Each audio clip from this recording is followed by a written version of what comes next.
Regardez-tu vos gens visage. Prions de ça, dis-moi, qu'est-ce que tu as fait?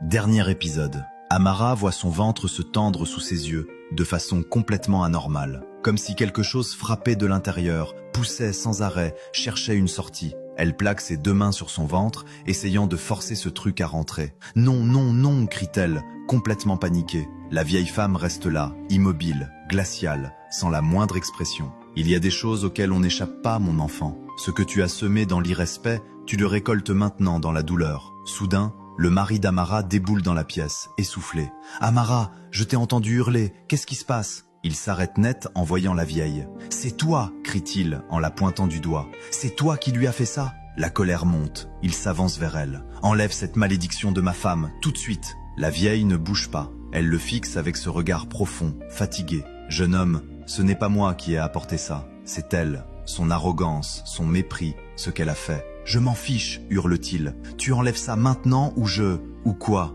coupe la vieille, la voix plus dure. « Tu vas me frapper, comme ta femme l'a fait ?» Il s'arrête, tremblant de rage et de peur. À ce moment-là, Amara pousse un cri perçant. Son ventre se met à bouger violemment. Boum, boum, boum. Le mari se précipite vers elle et lui serre la main. « Amara, tiens bon, je vais t'emmener loin d'ici. » Mais Amara fixe la vieille, les yeux pleins de larmes et de désespoir. « Je vous en supplie, pardonnez-moi. Je vous en prie, pardonnez-moi. » La vieille s'approche lentement. « Le pardon, maintenant tu demandes pardon ? J'ai eu tort, sanglote Amara. Je n'aurais pas dû vous parler comme ça. Je n'aurais jamais dû lever la main sur vous. J'ai eu tort. » Les larmes coulent sans s'arrêter. « S'il vous plaît, je suis désolée, vraiment désolée. » La vieille se tait un long moment, observant sa souffrance, comme pour vérifier si elle a enfin compris. Le mari tombe à genoux. « Je vous en prie, elle a compris la leçon. Ayez pitié. » La vieille pousse un profond soupir. « Le respect, jeune homme, ne s'apprend pas dans la douleur. Il s'apprend en s'inclinant. » Elle regarde Amara. « Et dans tes yeux,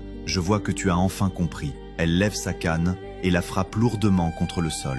Le bruit résonne dans toute la pièce. Aussitôt, le ventre d'Amara cesse de bouger. Un silence glaçant s'installe. Amara touche son ventre, affolée. Il rétrécit, revient à la normale. « Quoi ? Qu'est-ce qui se passe ?» murmure-t-elle, perdue. La vieille se détourne pour partir. Cette malédiction se nourrissait de ton arrogance. Maintenant qu'elle a disparu, elle n'a plus de force. « Attendez !» crie Amara. « Et l'enfant, il était... » La vieille se retourne et la regarde calmement. « Il n'y a jamais eu d'enfant, mon enfant. Juste une leçon que j'espère tu n'oublieras jamais. » Et sur ces mots, la vieille disparaît dans l'obscurité. Le mari serre Amara dans ses bras. Elle pleure, soulagée, brisée, pleine de remords. Les jours passent et le ventre d'Amara redevient complètement normal. Les médecins ne trouvent aucune explication. Et encore aujourd'hui,